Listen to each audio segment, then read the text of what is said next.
The surface web, the digital world you interact with every single day, including Google, YouTube, and mainstream social media, accounts for less than 5% of the actual internet. The other 95% is a completely unregulated, unindexed abyss, a digital shadowland where illicit data, classified surveillance, and the darkest human impulses are traded freely behind military-grade encryption. Most people who download the Tor browser and venture into the dark web are simply looking out of morbid curiosity. They want to see if the urban legends are real. They sit in their comfortable homes, staring through a monitor, entirely convinced that the glass screen makes them untouchable. But what they fundamentally fail to realize is that when you stare into the deep web stares back. And sometimes, the horrors you uncover refuse to stay online. These are 4 terrifying, completely true encounters from the dark web. Story 1. In 2017, a highly illegal, entirely unregulated trend swept through anonymous image boards and encrypted deep web marketplaces. It was the sale of deep web mystery boxes. Users would pay thousands of dollars in untraceable cryptocurrency to have a random, unmarked package shipped to a P.O. box or a proxy address. The allure was the danger. You never knew if you were buying stolen electronics, classified documents, or something much worse.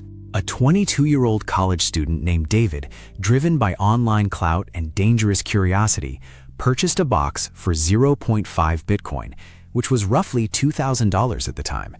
The seller had no reviews, no history, and no username, just a blank, faceless profile icon. 3 agonizing weeks passed. Then, a heavy, unmarked cardboard box, wrapped entirely in thick, sticky black electrical tape, arrived at David's proxy mailing address. He drove it back to his off-campus apartment in the dead of night, locking the door behind him.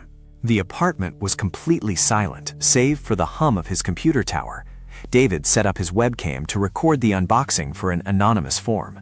He used a heavy box cutter to slice through the thick layers of tape, his hands sweating. He expected to find illegal narcotics, stolen credit cards, or bizarre contraband. But inside the cardboard there was no standard contraband. There was only a filthy, heavily stained child's t-shirt that smelled strongly of old copper and damp earth, and a single heavily scratched silver external hard drive. Deeply unsettled by the clothing, David pushed the shirt aside and plugged the hard drive into his desktop. He ran a sandbox virus scan, fully expecting a barrage of malware or ransomware.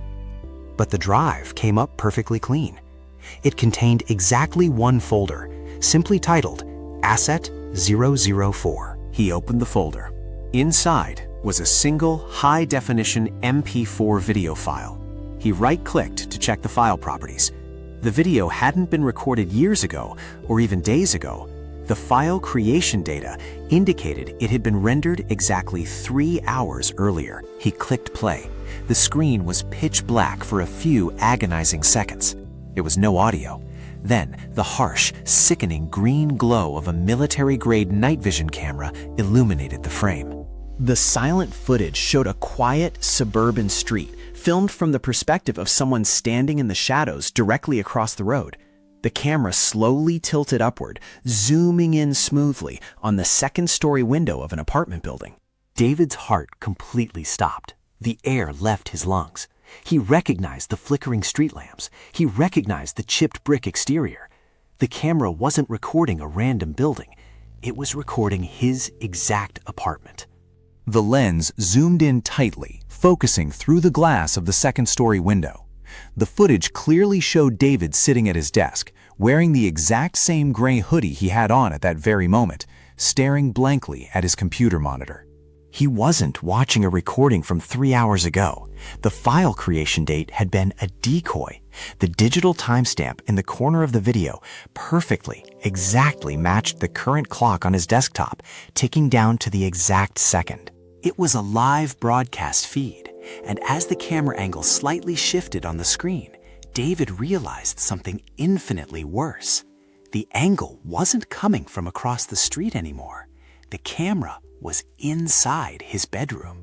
David sprinted out of the apartment and called the police. They found a wireless IP camera hidden inside the cardboard box itself, but they never found who sent it. Story 2.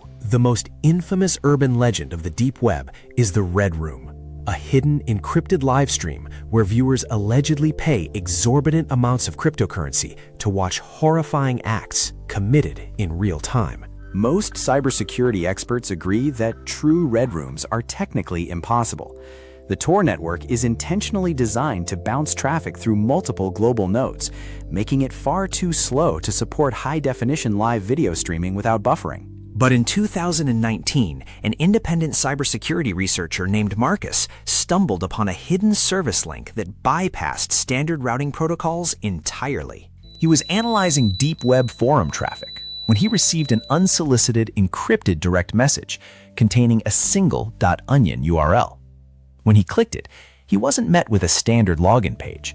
He was met with a black screen and a massive red digital countdown timer. The timer had exactly 3 minutes remaining. Marcus activated his screen recording software and waited. The silence in his server room was deafening. Finally, the timer hit 0. The web page instantly refreshed. Bypassing the Tor network's usual lag, it loaded a perfectly clear, high-definition, 60 frames per second live video feed. The camera was pointed at a sterile, white-tiled room illuminated by harsh, buzzing fluorescent lights. In the center of the room sat a heavy wooden chair. There was no one in the chair, but on the right side of the screen, a live chat box materialized. Anonymous users, represented only by alphanumeric strings, began rapidly submitting massive numerical values. They were bidding. Marcus watched in horror as the bids climbed into the hundreds of thousands of dollars. Then, the camera in the sterile room slowly panned to the left, revealing a heavy steel door with a thick, bolted viewing slot. A figure dressed entirely in a thick, black hazmat suit stepped into the frame. Their face was completely obscured by a tinted visor. They were holding a large industrial clipboard. Slowly, they turned to look directly into the camera lens. The figure did not speak. They simply raised the clipboard towards the lens. Written on the paper in thick black marker wasn't a set of instructions for the viewers. It was an IP address, and Marcus immediately recognized it as his own. The figure tapped the clipboard twice. In the chat box, the administrator pinned a single message to the top of the screen. It read, "We have our winner. The extraction team is 3 minutes away." Marcus didn't try to log off. He lunged under his desk and violently yanked the primary power trunk straight out of the wall, instantly killing the servers and plunging the room into total, suffocating darkness. He fled the building and spent the next year living entirely off the grid. Story 3. The dark web is built on a foundation of absolute cryptographic anonymity. It is a place where you can hide from governments, corporations, and law enforcement. But true anonymity is a double-edged sword, because when everyone is wearing a mask, you have absolutely no idea who is standing right next to you. In 2021, a cybersecurity student named Elena was writing her master's thesis on deprecated dark web forums. She was specifically searching for dead domains, websites that had been abandoned by their creators years ago. At 1 a.m. on a Tuesday, she managed to decrypt the access portal to an unlisted image board that hadn't seen active user traffic since 2015. The website was brutally minimalist. There was no user interface. There were no chat boxes, no usernames, and no text. The only element on the pitch-black page was a massive, endlessly scrolling grid of photographs. Elena began to scroll through the archive. The server contained tens of thousands of high-definition images, but they weren't illegal contraband. They were entirely mundane, slightly grainy photos of empty street corners, parked silver sedans, and vacant coffee shops, all taken from a distance. She assumed it was an automated traffic camera database or a bizarre art project, until her finger froze on the trackpad. Her breath caught sharply in her throat. The photograph on the screen was a wide shot of a small independent bookstore in the pouring rain. Standing under the awning, Facing away from the camera was a girl wearing a bright yellow raincoat. Elena owned that exact raincoat. She worked at that exact bookstore 3 years ago. Her hands began to tremble violently as she clicked on the image to inspect the metadata. The hidden metadata didn't contain camera specs. It contained a single, terrifying line of text. Subject E, location confirmed, 2018. Panic seized her chest. She frantically began scrolling down the webpage, moving chronologically closer to the present day.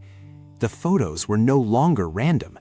They were a meticulous 3-year stalker diary. There were hundreds of pictures. Elena at the grocery store, Elena walking to her morning lectures, Elena sitting in her car at red lights. The photographer was always exactly 20 feet behind her. She ripped her mouse down to the very bottom of the archive, hitting the most recently uploaded files. There was only one photograph uploaded for the current date. At first glance, the image appeared pitch black. But as Elena clicked the photo to enhance the digital brightness, the dark pixels slowly, agonizingly resolved into a terrifyingly clear shape.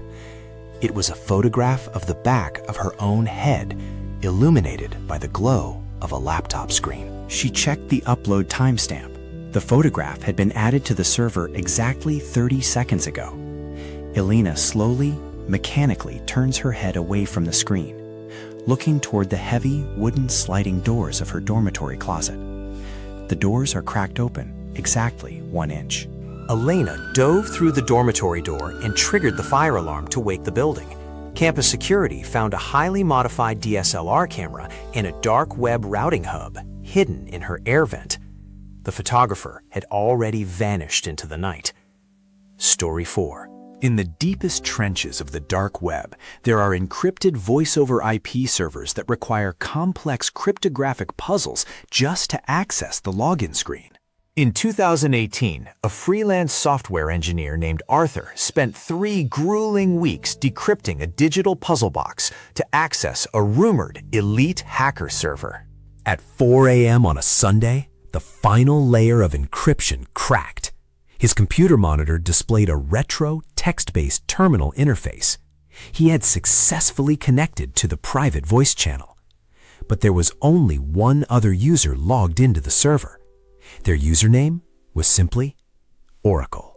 The voice channel was completely uncomfortably silent. No static, no breathing, no background noise. Arthur unmuted his heavy headset microphone. "Is anyone there?" Arthur asked, his voice echoing slightly in his empty home office. The digital audio waveform on his screen spiked violently. The voice that responded through his expensive headphones wasn't a text-to-speech robot.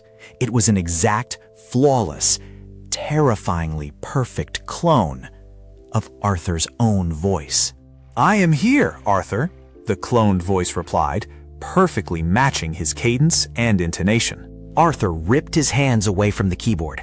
Deepfake audio technology existed, but generating a perfect clone in less than 2 seconds of sample audio was technically impossible. "Who is this? How are you doing that?" Arthur demanded, his heart hammering against his ribs. The cloned voice responded immediately, but the tone shifted. It sounded cold, mocking, and deeply unnatural. "I am not doing anything, Arthur. You are doing it to yourself." Before Arthur could reach for the power button, the terminal window began to auto-populate with massive blocks of text at impossible speeds. It wasn't random code. It was a complete, unabridged transcript of every single conversation Arthur had ever had in his home office over the last 5 years. The screen displayed his bank routing numbers, his private medical diagnoses, verbatim arguments with his ex-wife, and secrets he had only ever whispered out loud when he thought he was entirely alone. "Stop it!" Arthur whispered, terrified. He grabbed the heavy braided cable of his headset and violently yanked it straight out of the audio jack on his computer tower. The digital connection was physically severed. The computer speakers were unplugged, but the cloned voice didn't stop. The audio wasn't coming from the deep web server anymore. The voice was coming from the physical room. The flawless clone of his own voice echoed from the pitch-black hallway directly outside his open office door. A tall, unnaturally thin silhouette stepped silently into the doorway. It had no face, just a smooth, pale void. And in Arthur's exact voice, it whispered, "We are no longer online." Arthur was never seen again. His home network logs showed that the entity hadn't hacked into his computer from across the world. The signal had originated from a device physically connected to his local Wi-Fi router. People treat the deep web like a digital zoo. They believe they can peer through the glass monitor and observe the monsters in perfect safety, insulated by encryption and firewalls. But they forget that glass works both ways. The deep web isn't a place you visit. It is a place that visits you. And once you open the door, you can never truly close it again. The night is long, and the shift is only beginning. Subscribe before the clock strikes 3.